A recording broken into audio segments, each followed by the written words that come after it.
everyone, and good whatever wonderful moment you are enjoying on your time zones. I can already see in the comments that you do join us from literally everywhere. So, good morning, good afternoon, good evening.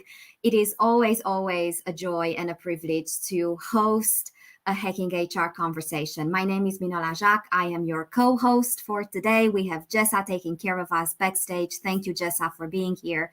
And we will be spending the next hour discussing about HR in strategy execution. And basically, how can we as HR function bring strategy to life, to action through people and culture initiatives?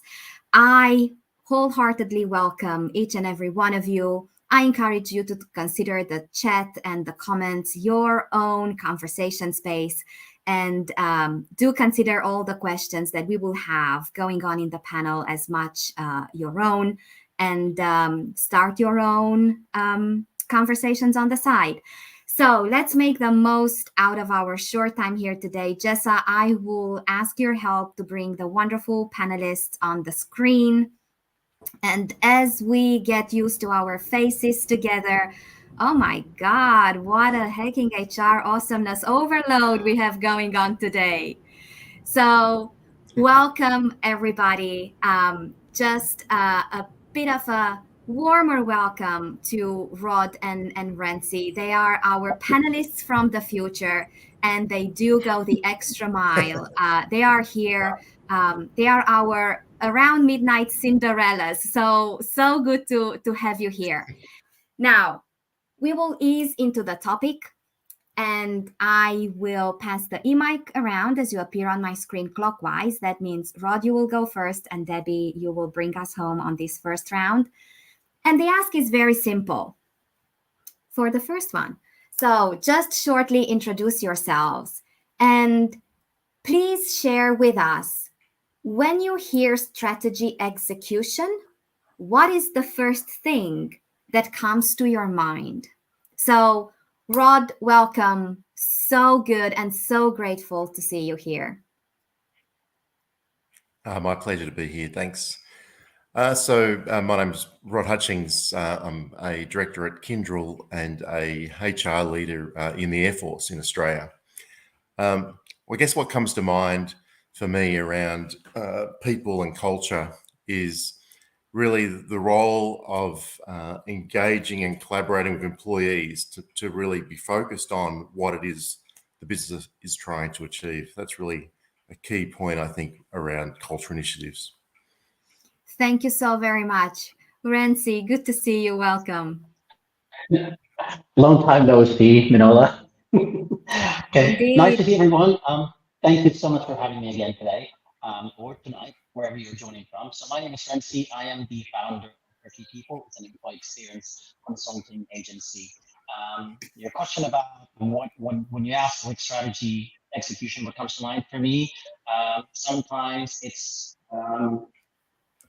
about slow pace of execution, because oftentimes when you talk about strategy, a lot of organizations are stuck in just strategy being on a piece of paper and there's no execution or very slow execution, because they're always afraid of trying to fail, or maybe not even trying to fail, or just failing in general.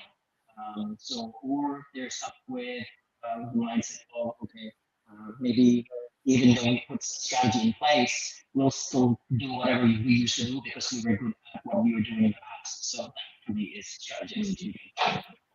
Thank you so very much. And I just want to check that it's not just my audio. Renzi, your audio is a little bit flowing in and out, and there's a little bit of echo. You sound like you're calling in from a yellow submarine, which is all okay if you are. But maybe, yeah. Is that better? Yeah, let's see how it goes. Okay. Elena, good to see you. Welcome. Hi. Hello from Latvia.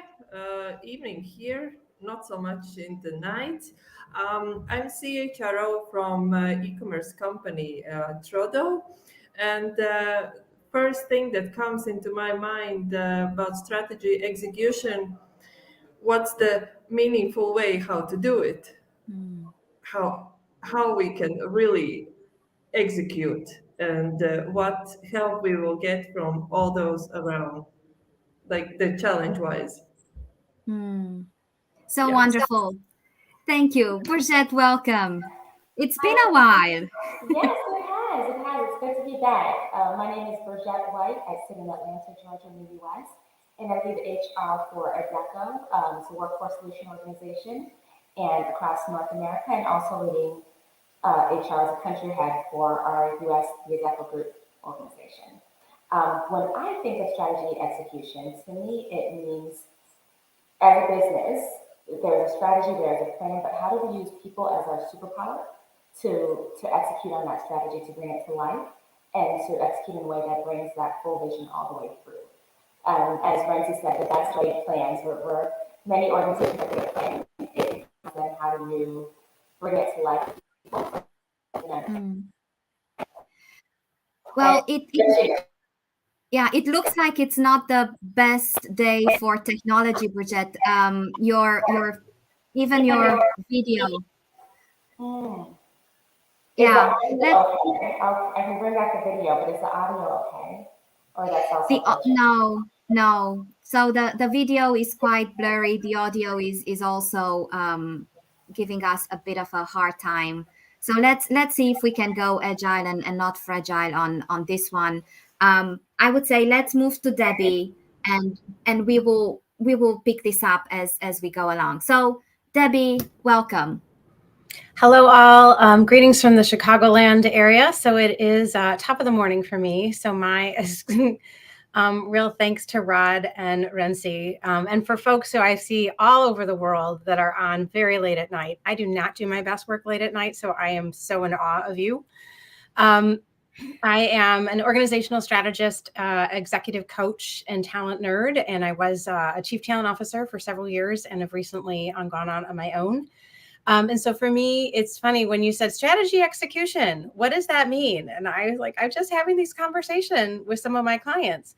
And I'm a visual learner and I talk with my hands. So I keep thinking like strategy is top down, execution is bottom up, right? We know that, right? So it's like, where is vision and outside in with insights and reality and constraints? And so execution is that supposed magic where those things happen, like where they meet.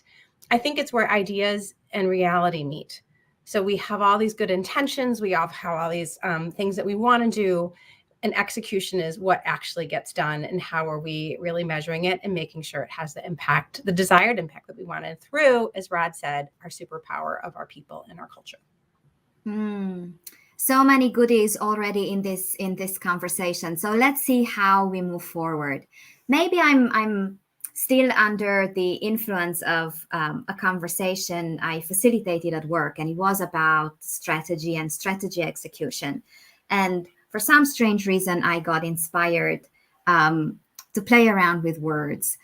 So I started with don't think about what strategy does for you. Ask yourself what you can do for the strategy. And I would like to bring that question into our conversation.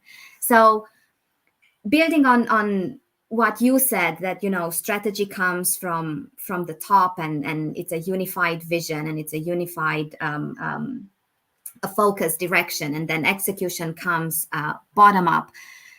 I would really like to spend a few minutes and talk about how HR can take a company, a business strategy, and put people and culture subtitles. And what I will do, I will ask Renzi to pioneer us into this round. And this way we also test your audio 2.0. Oh, Whoa. well, that started off in force. Then, Burjette, let's try to test your settings. Okay, how is this? Yeah, now the video is okay. The audio has big echo. Okay, then Elina, lead us from Latvia and we take it from there. We will find a way. We will find a way. So Elina, please. Yeah. if I understand question correctly, so how to put HR on those business things, right? Yes. Basically, how we do it is we actually put HR function in every single daily item. It's like HR is basically supporting business from A to Z on a daily basis. And that we see is the only way how HR can actually help executing strategy and like supporting the business decisions. We want to change something in that department, and these are the things that HR can do for that specific thing. That is what works for us in a very, very simple way said. It's not simple at all. Sounds simple, but it's not easy. Yeah. Thank you. I Renzi, think let's expand. Yeah. This. Is Thank this you. much better? Well, we have Renzi in Yes. the house. I had to change my earphones twice. But can you just repeat again your question, Jack? So how does HR support in the business strategy execution? Was that the Yes. question? So basically, Yeah. how can HR take the business strategy and put the people and culture subtitles to it? Okay, well, all right. So I think let me step back a little bit, because oftentimes when we talk about like HR strategy, we think it's an outsider to business strategy, that you need to have an independent strategy for HR. However true that may be, it's actually not independent from the organizational strategy.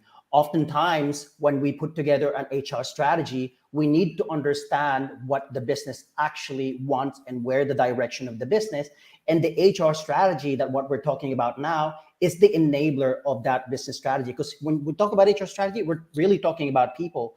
What are the resources that you need, whether it's manpower or technology in the organization? What are the skill sets that are needed in the future to enable that future aspiration of the organization? So I think when we talk about business strategy and enabling HR, as HR, we shouldn't be looking at the HR strategy independently. We really need to work with the business leaders. Ask them, before you do any strategy work in HR, ask your business leaders, where is this company going? Where are we heading? Tell me, what's your plan for the next year? What's your plan in the next 5 years? So then I can support you in this function and our people to help you drive your business strategy. And I would echo what Debbie said earlier about the creation of strategy from the top and then the execution from the bottom. Maybe I will just tweak that a little bit. For me, HR strategy development or strategy development in general, I think we should maybe rethink about it's only leaders creating the strategy. Yes, it's true around the boardroom. It's, the business leaders doing a lot of these work, but I think we really need to start bringing in people into the table. When I talk about people, I'm talking about people who are really on the floor, who are close to the customers, who really know what exactly are the problems and who can come up with different ways on how to tackle problems in the organization, so that it's a co-creation of the strategy along with the execution, which is also co-execution, rather than it's only the leader or the subordinates who would be executing. It's a collective effort, whether it's a development or also execution. Okay, let's see. Rod, I see you unmuted, and it looks like we lost Burjette to the technology black hole for now. But let's see how we move forward. Rod, please. Yeah, I guess, and I'll just use an example. I'm working for Kyndryl. I mentioned we're essentially a startup come out of IBM, 90,000 employees, and we're really trying to create a culture of innovation and risk taking to support the company strategy and the things that then, from a HR point of view, I think that we're focused on. We're 2 years old now, is really around. To support that strategy then is about, and it was mentioned before, about getting the right skills. So recruiting employees with that sort of mindset, looking at the values, the skills, the knowledge. we've really got to focus, and I think this applies to everybody, around developing leadership programs that that really then focus around those skills and behaviours that we're looking at. So really identifying those skills and behaviours that we want, and then how do we help enable, provide the environment for the employees to be able to do their best. A really core and important part that applies is really then about, I think there's a real key role that HR play in helping communicating. So communicating the strategy to get people to understand it, in a meaningful way that they can really relate to. And so one of the things that we like to do around that then is sometimes using things like just surveys, organisation surveys. Get a pulse of what the culture is, how people are, how engaged are they, and then work out where the gaps are, and put in whether it's training, putting initiatives to try and bridge those gaps. So there's some of the key points. Oh, sorry. The last point I'll make that I think is important for anything that happens is, having worked those things out, working what the gaps are, you then need to keep measuring it and looking at progress. So how are we just improving? You just want to keep improving. So there's some core elements. Wonderful. Debbie. It's so wonderful to go last, and it's also challenging to go last. So I'm trying to weave stuff together. I think what I would share, so going back to your question, what's HR's role, or how could we really add people and culture to the pillars of a strategy? I think every panelist talked about, it's through people that anything is going to get done. Right. So the question is, how are we clear about what capabilities are needed, what structure is needed, what processes are needed, what tech is needed? It's all going to impact people, and people are going to impact it. So I think understanding the role that people play in any particular element of a strategy is one place where it's absolutely critical for us to, as an HR function, to really understand and lead that diagnostic, right? To say, okay, leader, like, you're responsible for doubling your revenue in this one channel. What does that mean? What new capabilities do you need? Are we going to have to develop talent? Are we going to have to bring in new talent? Are we looking to do things differently? Asking those questions and getting really clear, I think, one, makes the execution, strategic execution, which all of us talked about, can sometimes be this magic happens here. And the reality is it doesn't. So, right. So we can play, I think, a coach to those folks that are leading particular initiatives to get clearer and crisper in how they're going to execute. And then we can then step back, as Rensi was saying, and saying, okay, here's all the themes that are coming about from the business strategy. How does this influence what we need to do overall from a people plan perspective? So that's part of what goes through my head. And then the other part I'm thinking about is, we all know, right? Culture eats strategy for lunch. And so as someone who's spent a lot of time in culture transformation, I think it's our sort of opportunity and obligation to get clear with the business. Okay, if you want to, so Rod, I'm thinking about your organization. You're like, hey, we want to be all about innovation. And you could say we already actually had a decent amount of innovation, so it's not that much of a stretch. But how many of us have been parts of organizations that are like, oh, wait a minute, now we're going to be innovative. But we've never been rewarded to be innovative. We don't have the skill sets to necessarily be innovative. We don't have the mindsets. We don't have the space. And so we continue to reward old behaviors. We continue to reward and recognize different ways. And so we all know with culture change, or we want our culture to be aligned to the strategy. It's, I think, a key role for HR to say, what is staying the same in our culture that we want to continue to reward and support and reinforce, and what needs to change in our culture to support the strategic direction we're going. Because if we miss that conversation, that's where we know execution really starts to fall apart, because there's inertia in organizations. And if we don't address what needs to change and needs to be reinforced and measured, then execution is going to be challenging at best, and more than likely will be part of the 70% of strategic innovations that fail. Can I just add something there? I like what you said there, Debbie, about sometimes when you drive innovation, when you drive culture transformation, you really have to nitpick on these little things. And also, I think from experience, like what I found was that this is where the role of HR as strategic business partner with leaders who don't know where to begin, either the execution or development, is where HR should really like put their feet firmly on the ground, like, hey, you're not doing it right. This is how I'm going to be supporting you, whether how you're going to be developing it and how we're going to be executing it together with your people, not only through your people, but together with your people, so that they are also seen as role models in the execution, rather than like parachuting all these big tactical approaches where people feel overwhelmed, like, oh, you know what? I've done my bit as a leader. I created some amazing presentation. Here you go, do all these amazing projects, and I don't care what you do anymore. So this is really, for me, this is really critical when it comes to business partnering. It's not only advising. Business partnering is really sometimes holding the hands, enabling them with resources that they need, coaching them or mentoring them even on how do you actually do that. Rod mentioned something very important, which is about communication. A lot of our leaders are actually not very good at communicating. And as HR, maybe one of, if it's not an area of your strength, to think about how do you best communicate.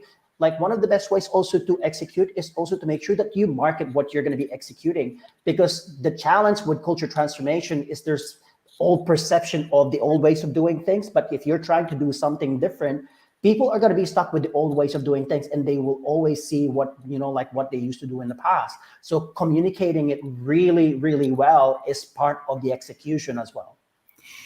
Thank you so very much, Renzi, for jumping in, because I must confess, so many questions were bubbling up. So you gave me a breather to pace myself. But here's the first one, because we scratched a little bit on this topic. And heads up, we will go deeper into the skills and competencies and capabilities of HR as a function. But before we go there, I am very curious about, we said HR strategy is not in isolation. We said that, you know, whatever comes from HR should not be parachuted onto people. So my question is, what are those strategic alliances? What are those strategic bridges that we can build from HR that will keep HR as a function at the core of the strategic conversations? And Rod, I would ask you to lead us into this. Okay, I'll think about that. I think that, well, from how, again, I mentioned before, we're really a big, huge startup that's pretty young, and so there's many different HR initiatives that are very core that we're applying, and they're quite diverse. But one of the things that I missed before was one of the focuses, particularly coming out of this COVID era where we're all on these virtual meetings. One of the real focuses, again, it's about providing the right support for your people. So it's about people providing the right support. One of the things that really supported us very well about supporting our people is putting a focus on employee wellness programs, running mindfulness sessions over virtual session, the virtual world. So looking at what do your, and the point of bringing that one up is just working out, again, what are the things that that your people need support with. So what ways can you support? Where are the gaps? That was one area that we really found, is that we really needed to, you know, uplift how people felt. And if they're healthy, they're more engaged. That was a real key item. I'll pass it on. Debbie. One thing that was interesting, I was having a conversation with someone that I used to work with who is a CHRO in an organization. And, you know, she said when she joined the organization, HR had a good reputation, right? Like they were seen as executioners at like certain sort of those daily moments that are critical. but weren't necessarily aligned to the business. And she said something that struck me that I think goes to the heart of your question, Manola, which is she found the corporate strategy officer. And she said, you and I are about to become best friends because I need to understand. And Renzi, to your point, strategy is not just a top down, but I'm thinking about, are we going to buy a company? Are we going to acquire? Are we going to divest? Like some of those key things, like, right, there's certain functions that tend to, quote, lead them. And then how do we get insight comes from all over, agreed. So I would ask those of us on that are listening right now, how many of you spend time, if you have a strategy function? Some of you might, like the organizations might be too small and don't have a strategy function. That's fine. Who is thinking about strategy? Whoever that person is, like, where is the business going? We need to be spending time with them. The other, another connection that I've shared before on prior Hacking HR panels is when I was a business partner, one of the functions that I supported was finance. And people go, oh, and I was like, I will tell you, they're my people. And how many of you can say, you know, the CFO, you understand how she or he thinks, and if you can get to them, they have this, like, you know, the way that we have all these, you know, stories out there and, you know, misnomers about HR. Think about finance and what everybody says about finance, folks. But your CFO, I guarantee, cares about people. Okay. I mean, unless they're just a curmudgeon. It has nothing to do with being a CFO. But you know, if you know your CFOs care about people and you know they're incredibly pragmatic, for you to say, here's what I'm trying to achieve. Here's what I'm trying to understand how to invest. How do I line it up? How do I make sure? Right. So if you can build a relationship with your CFO or start with your finance partner, first of all, they see things differently and they can help translate what you're trying to do into a way that other folks can understand. And then lastly, imagine going into a meeting and you already have the CFO on board. And the CFO is like, I love this and this is what I'm thinking about. Here's some questions. What does that do to the conversation? Right. So we sometimes fear maybe what we don't understand or what we have these, you know, old myths about. I would challenge us and say, if HR is going to be the strategic partner that we all know it can be, and Renzi was saying, like, right, we're in there, we're with partners, then we have to build that relationship with our CFO. Like that's if there's one thing I can say from this whole thing that says, where do we go, capabilities we need, start with your CFO. More likely than not, they are your friend and you just don't know it. You don't recognize it yet. I like what you're saying there, Debbie. If it's okay, I'm also going to expand on that one. I think in addition to partnering with your CFO and building that relationship, from past experience, speaking to different business leaders, often they say to HR, like, but HR doesn't even know what I'm doing. HR doesn't even know my function, whether as a supply chain GM or a finance person or an IT person or legal person, or let alone the CEO or the GM or the managing director of the different business units. HR people are not taking enough time to understand the business. So to your point, Manola, about how do you strengthen that bridge, or how do you make that bridge, really fortify that bridge? HR professionals need to not only just build relationship, but also really understand the business. Because if you keep talking about like people, and not speaking their language and not understanding how the business operates, it's also not going to be easy for you to command, show that command in your room, saying like, this is how I'm going to be supporting you in enabling people, if you don't know how they operate. Yeah, can I add also on this one? I think this is a great topic about how HR is actually building relationship and involves in every single area.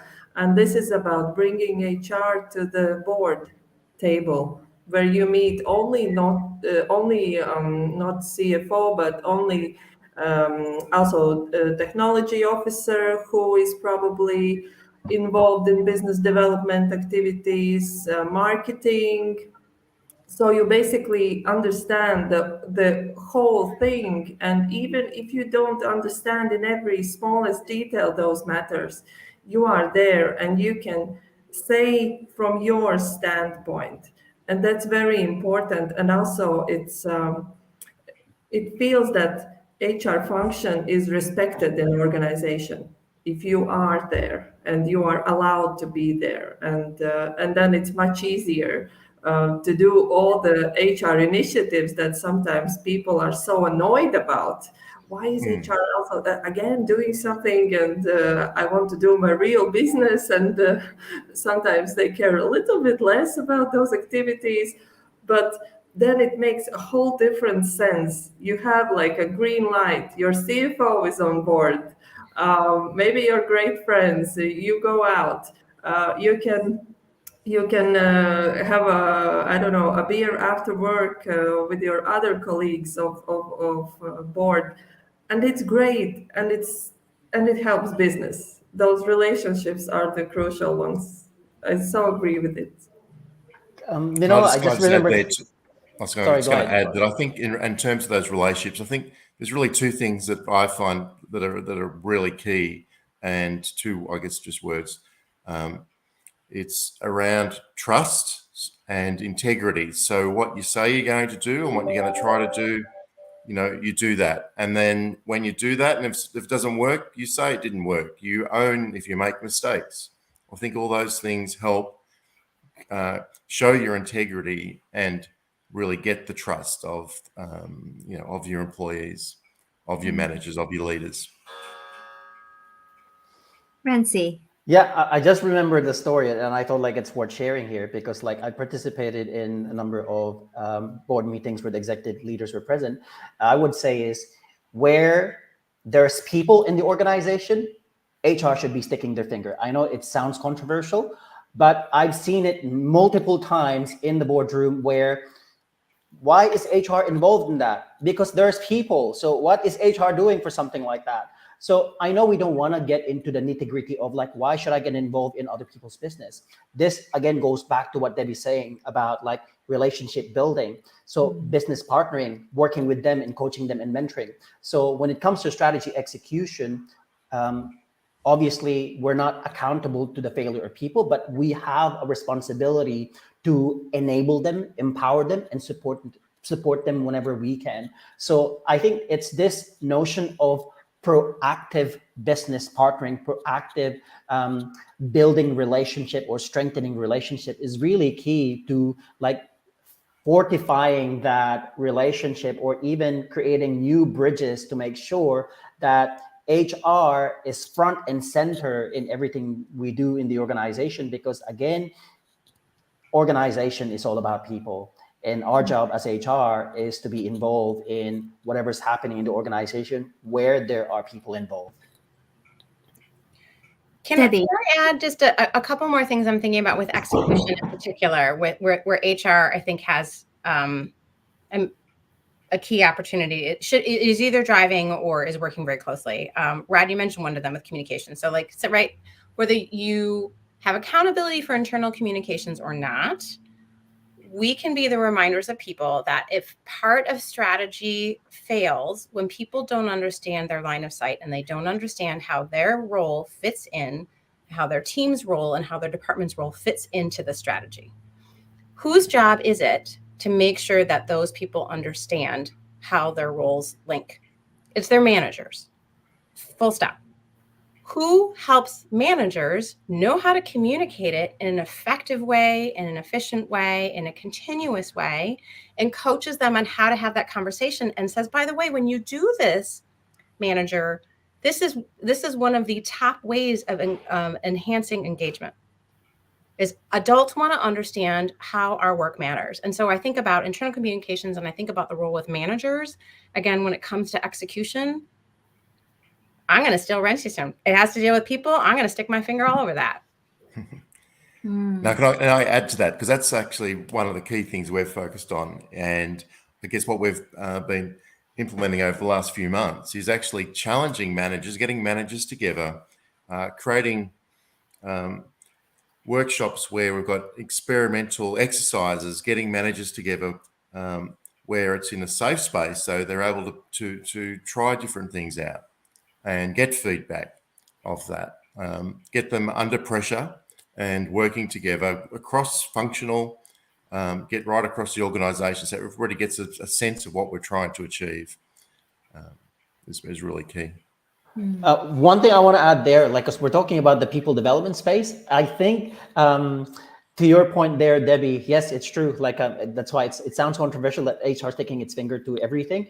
But also at the same time, the multiplier effect there really is, and you pointed that out really clearly, Debbie, it's how do you enable and develop your people managers so they can also multiply the effect of HR in the organization. Because if you are a small organization with 1 or 2 people in HR and you're trying to make a change, it's like pushing an 8-pound elephant to move, and you're not going to see that change.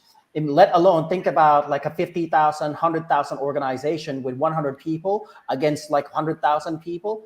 The multiplier effect really there of whether it's the execution or like development or anything, is HR being front and center when it comes to developing people managers so that they can duplicate and multiply what HR is doing within the organization. My heart does a happy dance over here. I so love when the conversation just bubbles up in and of itself, and my facilitation role is almost irrelevant. So thank you so very much. We're about 5 minutes into the second half of our conversation. So I will take a few seconds and just welcome those who joined us a little bit later. And no worries, whatever parts of this conversation that you missed or you are about to miss, if you need to call it a day earlier, you will find the recording on hackinghrlab.io. Follow us there or follow us on LinkedIn to see what other goodies we are cooking for the next weeks. And I did promise a bit of conversation around the skills and competencies and capabilities to be developed within the HR function to really harness this opportunity for strategy execution. So I will ask you if we can look at the skills and competencies that HR professionals can develop to be an even more meaningful driving force in strategy execution.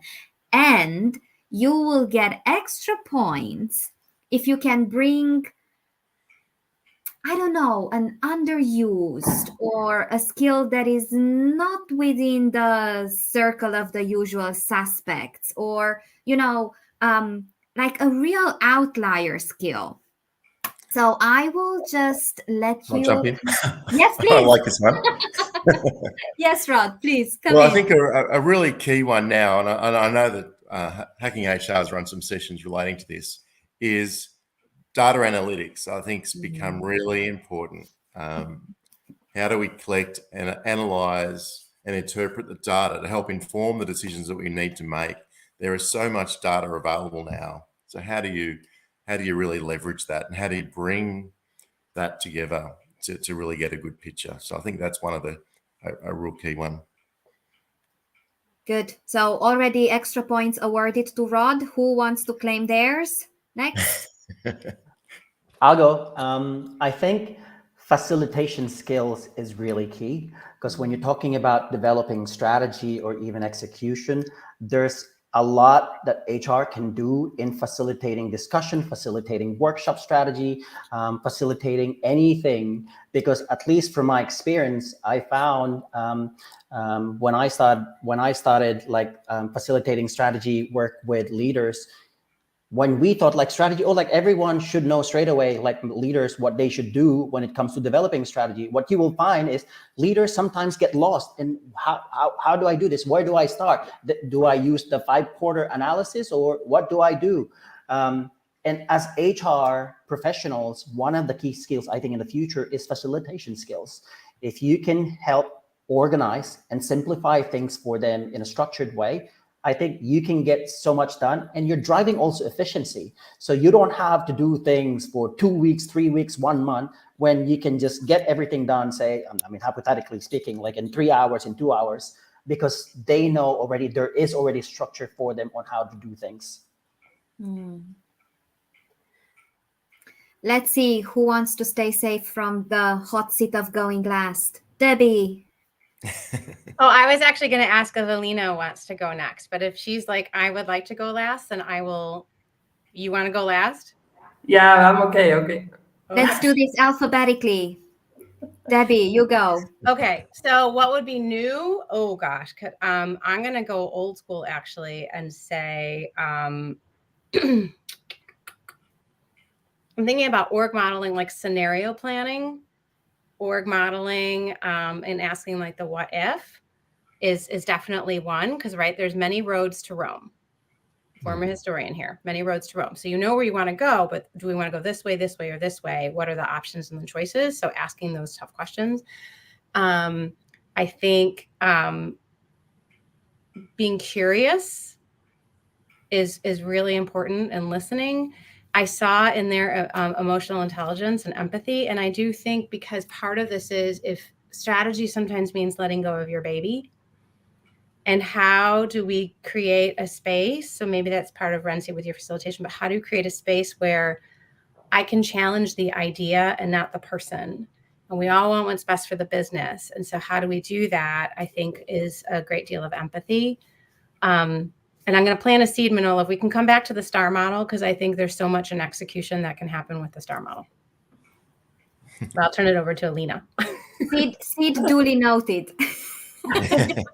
Yeah, I think I agree to all of you, and I would also like to add technological proficiency, like to be really able to understand technologies, and by that to be able to offer something on the table that we can do, and that would to help to do this data analytics, interpretation, and yeah, just to help with some daily things, and that really helps if HR is into technologies and can discuss with head of IT what we need and what we don't need.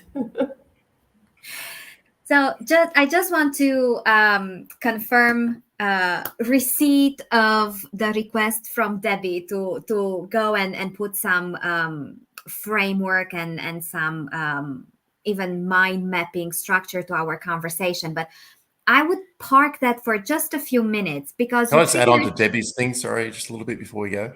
Yeah. I think the theme of what Debbie was saying, which I think was so spot on, is that a real key skill is actually almost the question of this whole panel. It's about HR professionals really need to be able to think strategically. So how do we help think strategically about the organization's goals and objectives, and how do then we support? So having thought about that and think that, unpacking that, how do we support the organization and are in achieving that? That's about the execution bit of it all. But there's a theme of the elements which are all about strategic thinking, which is really key.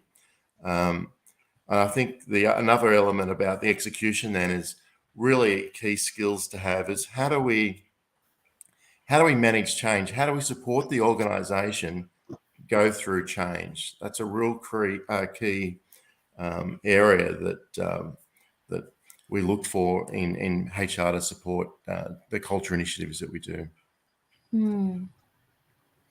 Great. So, question. Call it a personal curiosity. I will take the risk for this one. Do you have any stories that you want to share of a misassumption or a misperception or something that you had to demystify or debunk in relation to what strategy execution is? So something that people came into this conversation with triggering, and like, okay, let's make things clear first. What is strategy? What is strategy execution? And what these two things are not. Any stories that pop into your head and you can share?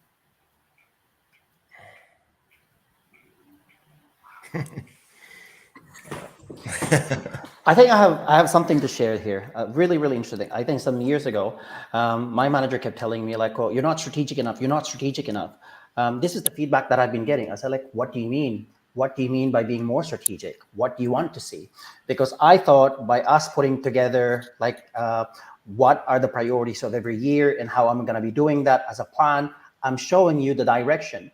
to your point, Minola, what is strategy? Strategy is simply making choices, informed choices on where do you want to go, based on the data that you have researched on how you're going to be tackling the different challenges of the organization and achieve the aspiration of the organization. And then execution part really is just doing it. Because when you put your strategy in place, the choices that you want to take for the organization or for HR, this basically creates what are the priorities for the year or the coming few years. And within these priorities, what are the initiatives? What are the programs? What are the actions that we are going to do? Broken down into quarters or year or whatever that is. And then execution really is, here you go. This is what we committed to be doing in the coming year. Now let's do it. Execution is purely doing it. But having said that, when it comes to execution, I'm also gonna maybe add more to that one. When it comes to execution, sometimes we can be paralyzed by being so stuck on what we said is what we're going to do for the year or the coming 3 years as a strategy.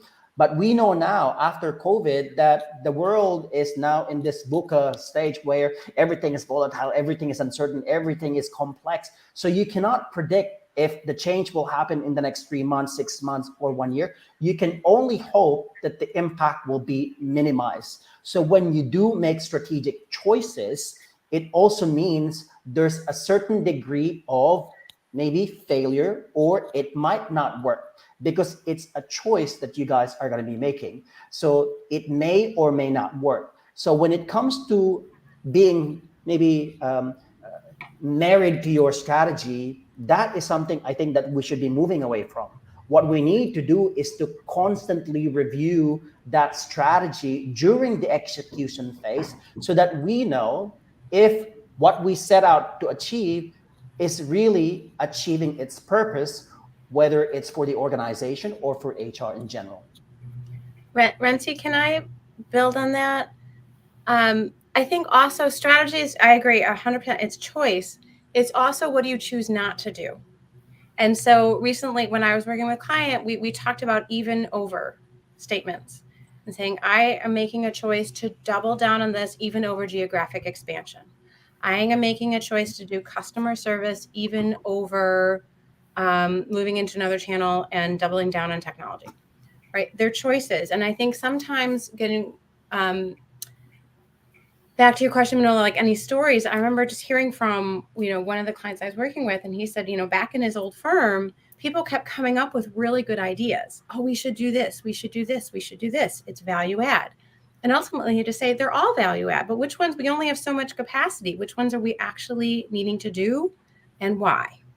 And so I think a hard part with strategy and strategic execution is saying no. And then, as life unfolds, as it does, okay, we're going to measure and we're going to pivot, but we're still clear on the where. And sometimes it means we tried this and it didn't work. And so we need to go back to the drawing board because this is what we're choosing to do. So I think it's also what are we choosing not to do is a key part.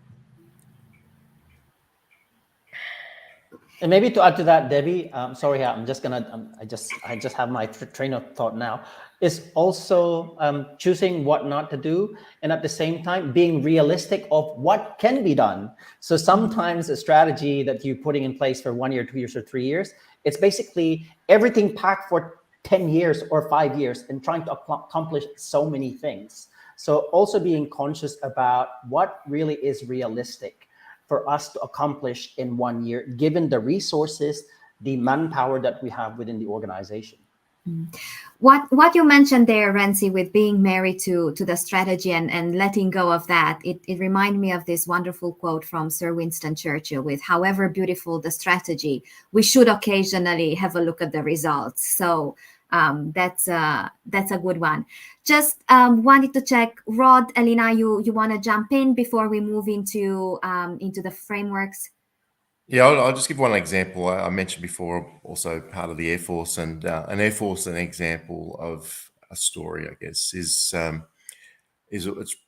want to have a culture of safety is very key. Anything flying, isn't it? And one of the key things around having that culture is when things go wrong, feeling like you're safe to provide information about steps or things gone wrong without repercussion. That's really key in an organization. That's really where safety is so important. And so, I've been part of accident investigations where that knowledge didn't pass up that could have prevented a particular accident.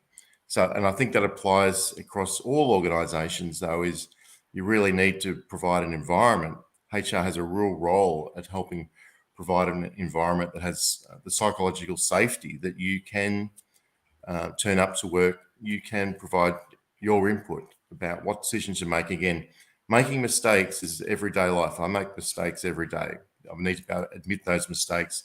That comes back to the integrity part I was talking about. That's really key. So having integrity, psychological safety are really key. Setting up the right environment to be able to operate at your best. Thank you. Yeah. I just saw a comment that there's echo. I hear everybody perfectly, so it's definitely not the case at my end. So, Elina, please. Just a quick one. Actually, adding to what Debbie mentioned about choosing what to do and what not to do. In nowadays, we are in such a fast-paced environment where strategy cannot be realistically set for 5 or 10 years. Like we don't see in our industry it's possible. And the way that we chose to do is actually by quarters. Like we have let's say a strategic idea for the year or 3 years, and then we go by quarters, and then we choose what we do and what we don't do, which is the main thing that will help us to actually get there. Yes.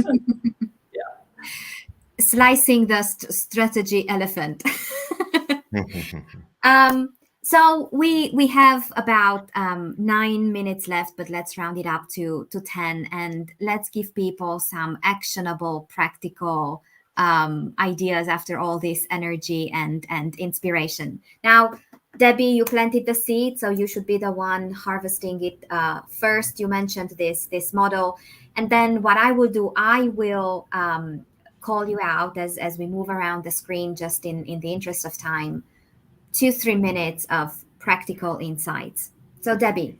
Okay, I'm going to get to it, but I want to say, Elina, I think you brought up a great point, which is also the sector you're in and the stage of evolution of your company, right? So when you are a startup, you cannot afford to do those 2, 3, 5 years. I mean, I've been working with clients that have a much bigger, they're in a different point where they can, but even 5 years is hard. But those days of 5+ are definitely out there. But I think great point in just grounding us on make sure it's relevant to your organization's life cycle. So for me, I mentioned the STAR model. It's Jay Galbraith's STAR model. You can all look it up. GALBRAITH. He was one of the giants, if not the giant, in org design. Interestingly enough, there are a bunch of us that will use the model for strategy execution. It's a great strategy diagnostic tool, and it is a STAR. So at the top of the STAR, you have strategy, and then you have structures, and then you have process. Sometimes I put tech there. You have rewards, key measures. You have people capabilities, and then a lot of us will put culture in the middle, or culture as an output. And the point being that everything we should be doing to the system should be, 1, in support of the north part of the STAR, our strategy, and 2, how many of us in HR have been part of making structural changes that are not tied to strategy, undoing them 6 months later, redoing them, et cetera? So when you look at the STAR, what I like about it is it forces us to be holistic. There's lots of holistic models out there. I just like it because I can't draw well and I can draw a star. So I guarantee everybody here can draw a star. So my business partners over the years have loved it. And it starts them to think systemically. And so many parts of that. So not only do they say people, and it's not just what's HR's thing, they all understand how are people impacting the strategy, or what structures need to change, what happens to rewards, right? What happens to our culture, what happens? So it forces questions to just emerge, which I think is a great coaching tool. And then it also helps when we're looking at our execution plan to say, are we touching things on every component of the STAR? We don't have to do it all at once. That's too much. We don't have capacity and capability for that necessarily. But as long as over time we're touching parts of the STAR, it's more likely to be systemic and to really sustain. So I love it. I can't say enough good things about it. You can read all about it. You don't need me to go on it. But I think if I'm talking strategy and strategic execution, that has been the number one tool I've used with my clients, internal and external, for years. Because again, everybody can draw a STAR. Thank you so much, Debbie. Rod. I'd just look at like a practical thing is just look at leading workshops on the relationship of culture and strategy, exactly what we're talking about here, and how that applies to your situation, your organization. They can just help the managers that understand how culture can help shape and support the goals, having worked out what are those strategic goals for the business, and getting cross-functional groups together to do that.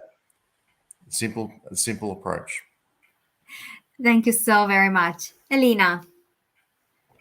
Yeah, so we do like a very simple approach. I really love the STAR idea, and but we basically do every function by themselves separately. We align through CO and through our board meetings. And we set functional goals, we define priorities, and then in the background, every function performs their own actions. And basically, HR is involved in almost all of them. So we work in Confluence in a very simple way. Everyone can collaborate, and we just put in all of our ideas, and then we go through board level goals, and we align those activities with that. So because our organization is still kind of in this free form startup forming to corporation, and we don't have so many structural frameworks in place yet. We are on our way to that. Thank you so very much. Francie. For me, I think there's so many. I love your STAR model, Debbie. I think I'm gonna explore that as well. I think there's so many tools out there when it comes to strategy development or strategy execution. I think my message also to everyone here is be curious about what we're going to be sharing here, but at the same time, like, find what works for your organization. As nice as these models are, sometimes you also need to do some tweaking into these models to adapt them to your organization. I am a design thinking practitioner myself. So what I do is I love to embed design thinking in everything that I do. So for the past, for the past years now, I've been using design thinking even in strategy development and strategy execution. So if you like the model of strategy choice cascade or strategy process map, I would encourage you to look at these two models around strategy, because it's so easy, and it also invites people in the organization to have the mindset of agility and also co-creation. Agility, because to Elena's point earlier, strategy should not be stuck on a piece of paper and it's something that you're going to be worshiping for the next 3 years and you don't do anything about it.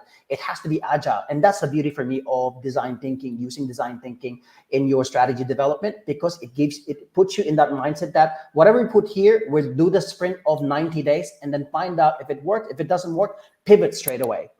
It's also encourages the mindset of co-creation, because when you run these strategy workshops, especially execution as well, it invites people to be part of that development as well as execution, because different layers in the organizations are actually involved in the development as well as execution. So I think it's win-win for both the senior leaders, but also everyone in the organization, because people's voices are heard, and then the leaders are happy because employees are happy because they feel that they are involved in the choices that organizations make for the future.